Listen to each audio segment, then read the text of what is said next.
시간이 되었습니다. 묵도하심으로 새벽 예배를 시작하겠습니다.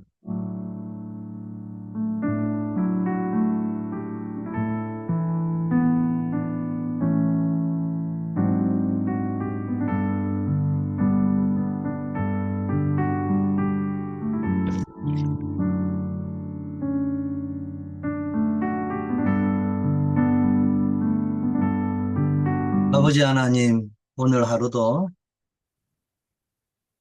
주님과 동행한 하루, 임마누엘의 축복을 누리는 하루 되게 하옵소서. 예수 그리스도 이름으로 기도드립니다. 아멘. 하나님 말씀 고린도후서 1장 1절에서 11절인데 4절 배경입니다. 우리의 모든 환난 중에서 우리를 위로하사 우리로 하여금 하나님께 받은 위로로서 환난 중에 있는 자들을 능히 위로하게 하시는 이시로다. 예, 환난과 위로란 제목으로 말씀을 나누도록 하겠습니다. 개인적으로는 저는 이 하나님의 말씀이 저에게는 성경 66권 가운데 어, 모든 것이 다 언약이지만 개인에게 확정되어져 있는 언약으로는 이 말씀을 언약으로 붙잡은 이후 제 인생이 바뀌었던 것 같습니다. 그리고 이후에 시편 119편 71절 말씀을 붙잡게 되었고요. 환난당하는 것이 너희에게 유익하다. 이로 인하여 내가 주의 율례를 배우게 되었다. 그리고 환난은 겪고 있는 중에는 힘들 수 있죠. 근데 이 환란의 유익은 여러 가지가 있어요. 고난 속에서, 환란 속에서 하나님이 함께하는 증거를 깨닫게 되고요. 두 번째는 그 말씀을 하나님이 주신 그 언약의 말씀이 성취된다. 나에게는 성취되지만은 하나님의 어떤 주권이라고 해야 됩니까? 섭리라고 해야 됩니까? 그 말씀을 하나님이 창조하신 세계에 성취시키고 이루어져 가는 것들을 경험하게 되는 거죠.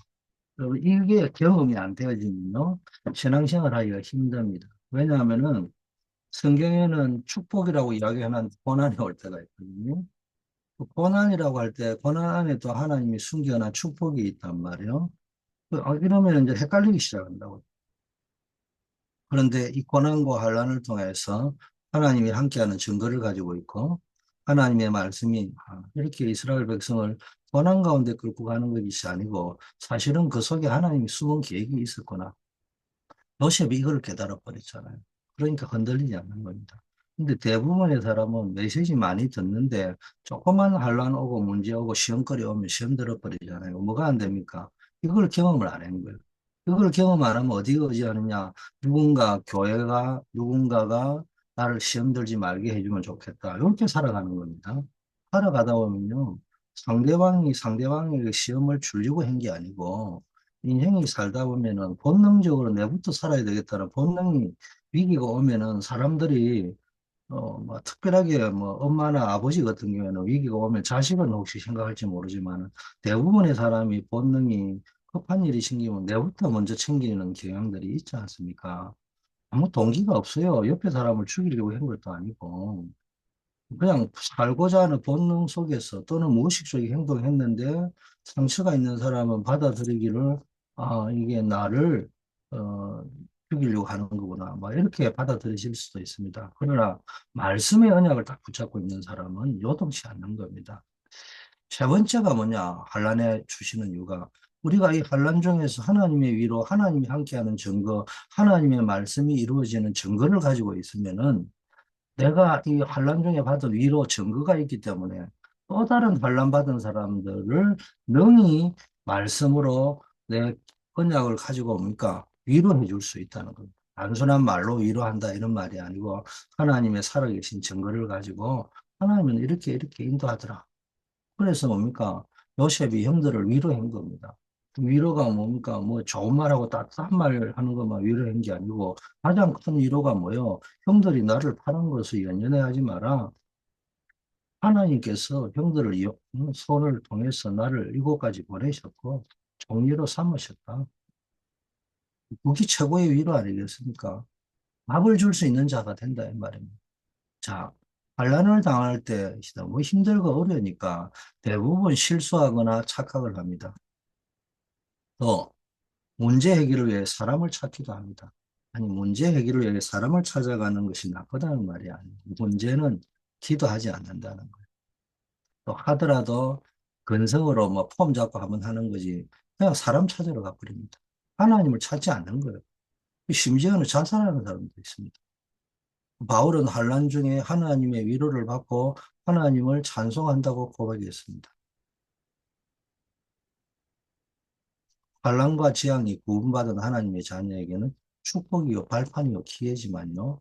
구원받지 못한 마귀의 자녀에게는 멸망의 시작입니다. 시험에는 마귀가 우리를 넘어뜨리는 시험, 템프테이션과 하나님의 시험, 테스트라는 것이 있죠. 템프테이션은 유혹하는 겁니다. 테스트라는 것은 하나님이 이미 방철을 만들면은 방철이 다 만들어졌구나 이러면서 자동차를 만들면 자동차가 다 만들어진 마무리 단계에서 이제는 출고를 해도 되겠구나. 그 마무리 테스트 과정에 하나님이 테스트를 하는 겁니다. 그러면 역시 생각했던 대로 자동차가 잘 만들어졌고 강철이 제 강도를 내구나. 그러면 이제 시장에 출시를 해가 많은 사람에게 유익을 주고 재창조를 하는 작품으로 만들어내는 겁니다. 하나님이 여러분을 작품으로, 걸작품으로 만들어 놓고 마지막 파이널 테스트를 하는 거예요. 근데 마귀는 마지막 파이널 테스트 이런 게 없어요. 하나님이 어떤 목적, 이유를 가지고 하나님은 모든 것을 다 마무리하고 이제는 이 사람은 목사로 세워도 되겠구나, 장로로 세워도 되겠구나, 선교사로 파송해도 되겠구나, 이런 것들을 마지막 테스트를 해보기 위해서 쫙 하지만은 마귀는요, 시도 때도 없이 템프테이션 유혹을 하는 거예요. 응답을 받아도 유혹을 하고, 응답을 못 받아도 유혹을 하고. 따라서 반란이 왔을 때 굳게 잡아야 될 것이 있습니다. 그게 뭡니까? 언약입니다. 현재의 고난은 장차 우리에게 나타날 영광과 좋게 비교할 수 없다. 언약을 제대로 딱 잡아버리면 흔들릴 이유가 없습니다. 하나님을 사랑하는 자, 곧 그 뜻대로 부르심을 입은 자에게는 모든 것이 합력하여 선을 이루십니다. 그게 로마서를 보면 웃기는 게 많습니다. 내가 확신하노니, 내가 생각컨대, 내가 아노니 이런 말 하잖아요. 여러분 확실하게 알아야 됩니다. 아는 것도 어중간하게 알면 안 됩니다. 내가 생각컨대 현재의 고난은 장차 우리에게 나타날 영광과 좋게 비교할 수 없다. 로마서 8장 18절이잖아요. 환난 당할 때 생각을 잘 해야 돼요.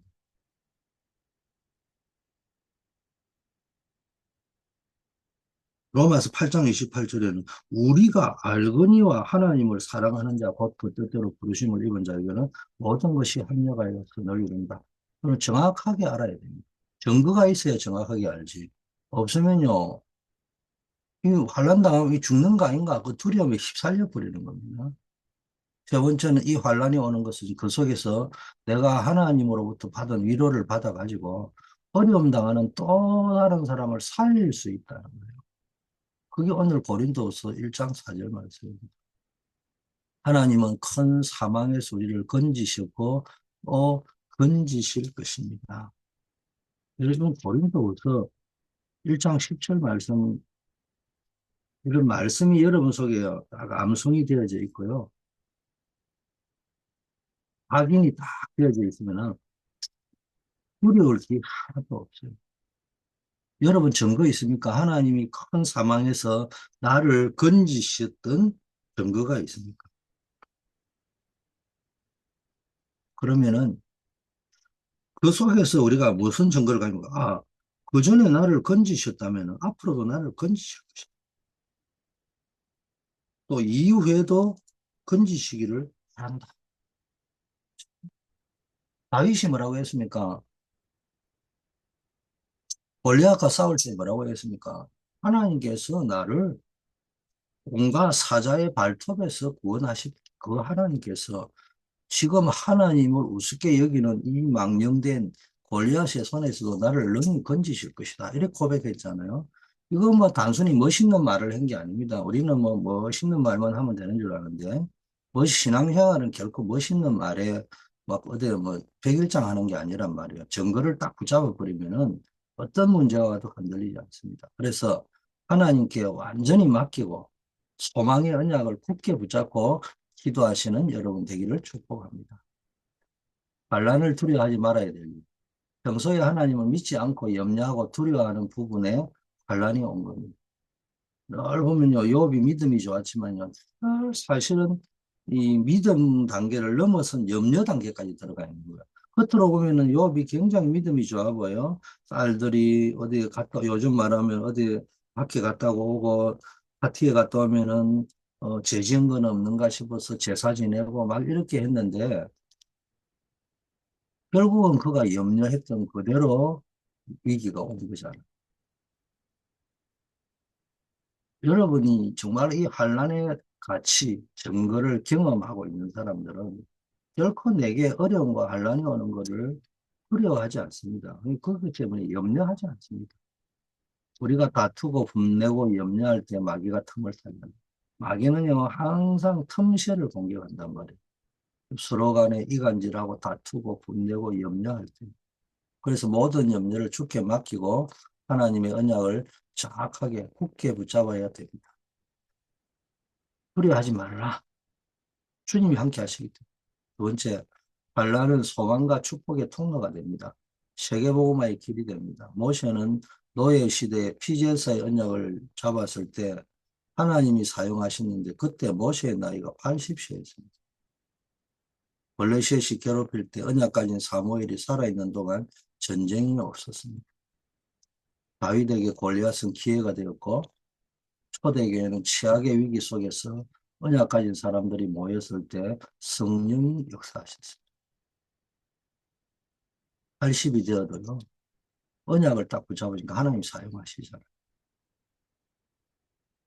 블레셋이 350년 동안 괴롭히고 있고 이스라엘은 반복해서 계속해서 자기 중심으로 우상 숭배하고 있고 여호와의 목전에 악을 행할 때 그 반복되는 악순환, 영적 악순환의 수레바퀴를 끊어낸 사람이 사무엘입니다.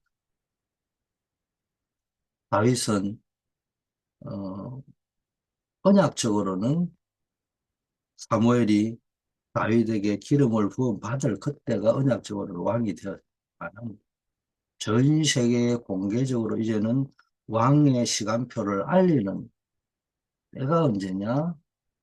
골리앗을 이겼을 때입니다. 초대교회는 최악의 위기 속에서 언약 가진 사람들이 모여서 기도했는데 성령이 역사하셨습니다. 이게 이를 통해서 세계복음화 이루어진 겁니다. 자, 반란은 말세 시대를 살리는 길입니다. 모든 민족에게 복음이 증거된 이후에 끝이 온다고 마태복음 24장 14절에 되어져 있습니다. 말세는 고난의 때가 오지만은 우리는 배우고 확실한 일에 거하면 됩니다. 마지막 때는 속고 속이는 시대라고 되어 있거든요. 그럴수록 우리는요, 배우고 확신한 일에 거가지고 말씀의 증거를 가지고 있어야 돼요. 말씀의 언약을 가지고 있어야 됩니다. 그런 분들이 참 이런 말을 해도 제대로 알아들을까 걱정스러운 게 자신만만한 사람들의 특징 보세요. 문제가 오면 속절없이 무너져 버립니다. 근데 말씀의 언약을 다 붙잡고 가는 사람은 어떤 위기가 와도요, 사람인데 위기가 오면 두렵지 않는 사람이 누가 있겠습니까? 모세가 뭐 아무리 믿음이 좋아도 이스라엘 백성이 홍해 앞에서 부르짖고 원망하고 있는데 또 홍해 앞에 모세는 두렵지 않았겠어요? 두려움이라는 거는요, 창세기 3장 이후에 인간이 하나님 선악과를 따먹고 하나님을 떠난 이후에 가장 먼저 오는 것이 인간에 내재되어 있는 가장 첫 번째 심리가 두려움입니다. 그래서 염려하지 말라, 두려워하지 말라고 하는 거예요. 그 말은 두려워하기 때문에 두려워하지 말아야지. 두려워하는 않는 사람이 한 명이라도 있으면 두려워하지 말라고 이야기했겠어요. 그리고 자기의 제약에 대한 수치와 부끄러움이 있는 것. 이런 것들을 느끼고 있습니다. 이 강한 심리가 자기를 압박하면은 자기도 모르게 책임을 전가시키려고 하는 심리, 이 세 가지 심리가 인간이 가지고 있는 본능입니다. 그래서 위기가 오면 나도 모르게 이쪽으로 가버린단 말이에요. 두려워. 극한 수치와 부끄러움. 내가 왜 이 짓을 했을까? 왜 이래 쏟아져? 그때서야 후회하고 땀을 친다고요. 세상을 향해서는 두려움이 오고요. 자기 자신에 대해서는 내가 무능했구나. 내가 힘이 없었구나. 또는 내가 아무 권력이 없으니까 저 사람이 나를 우습게 여기구나. 막 이런 마음이 막 들어오고요. 세 번째는 이 책임이 나에게만 있는 것이 아니고 누군가와 함께 지려고 하는 물귀신 작전이라고 하죠. 남편을 끌고 들어오고 아내를 끌고 들어오고 자식을 끌고 들어오고 목사님 장로님을 끌고 들어오고 교회를 끌고 들어오고 그런 심리가 작용하고 있는 거죠. 그런데 내가 정말로 언약과 말씀의 증거가 있는 사람, 위기와 환란이 왔을 때요. 배우고 확신한 일을 가지고 딱 움직인단 말이에요. 계시록에 보니까 예언의 말씀을 읽고 듣고 지키는 자가 복이 있다고 했잖아요. 여러분이 정말 말씀의 사람이 되시길 바라겠습니다. 그래서 바쁘시잖아요. 바쁘셔서 이제 성경을 많이 읽을 시간이 없다 하더라도 하루에 일정한 분량을 꾸준하게 읽어가시는 여러분 되시길 바라겠고 그 말씀을 여러분 생각할 수 있고 생각건대 이 말이 뭐요? 감수하고 있어야 돼요. 내가 알건대 하나님의 말씀을 붙잡고 살아갔을 때 나를 건지시는 하나님이 앞으로 나를 건지실 거고 또 건지실 걸 간구한다 할 정도로 내가 언약이 딱 분명해지면 옵니까? 두려운 것이 없는 결론입니다. 우리는 기도로 돕는 자가 됩니다. 환란 중에 있는 사람을 기도로 돕는. 또 우리가 받은 환란 중에 받은 증거가 있어야 그 사람을 위로할 수 있고 답을 줄 수 있습니다. 이 기도의 비밀을 아는 사람이 24-25 영혼이라는 팀을 구성하면은 세상을 바꿀 수 있습니다. 응답하시는 하나님께 감사를 드립니다. 환란은 우리에게 하나님의 위로임을 감사를 드립니다. 정말 어려움 당한 사람 살리는 위로자가 되게 해 주옵소서. 아버지 하나님, 우리 교회에 정말 해외 선교의 플랫폼이 확실하게 세워질 수 있도록 인도하여 주시고 5대양 6대주를 살릴 수 있도록 하나님 인도하여 주시옵소서.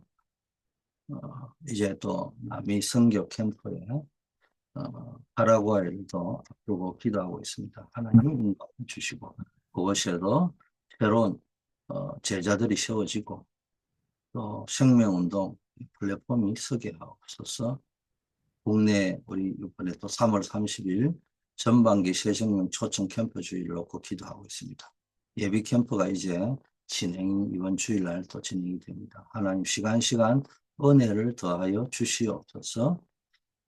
우리 중고등부 국내 비전 캠프 샌프란시스코, 산호세, 오클랜드 지역에 아버지 하나님이여 빅테크 현장을 또 방문하고 대학 현장을 방문하고 영적인 눈을 뜨는 캠프가 되게 하옵소서.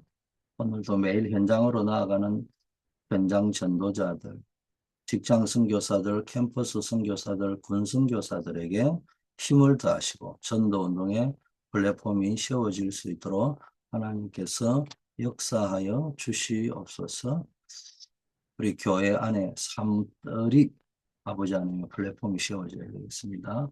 237 서밋들, 치유 서밋들, 렘넌트 서밋들이 준비되어질 수 있도록 하나님 역사하여 주시옵소서. 교회 안의 모든 위원장님들에게 성령 충만함을 허락하여 주시고 각 위원회별로 진행되는 모든 사업 속에 하나님의 권능의 역사가 나타나게 하옵소서. 우리 어려움 당하는 분들, 간우들, 중요한 일을 앞둔 분들을 기억하시고 어려움 속에서 질병 속에서 중요한 일을 앞두고 주님 앞에 간절히 기도하셔서 전무후무한 응답을 누리는 정인들 되게 하옵소서. 예수 그리스도 이름으로 기도드립니다. 아멘.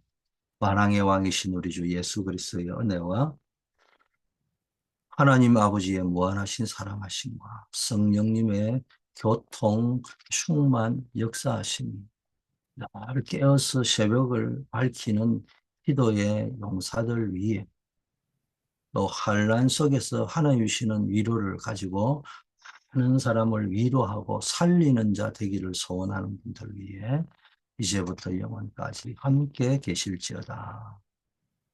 아멘.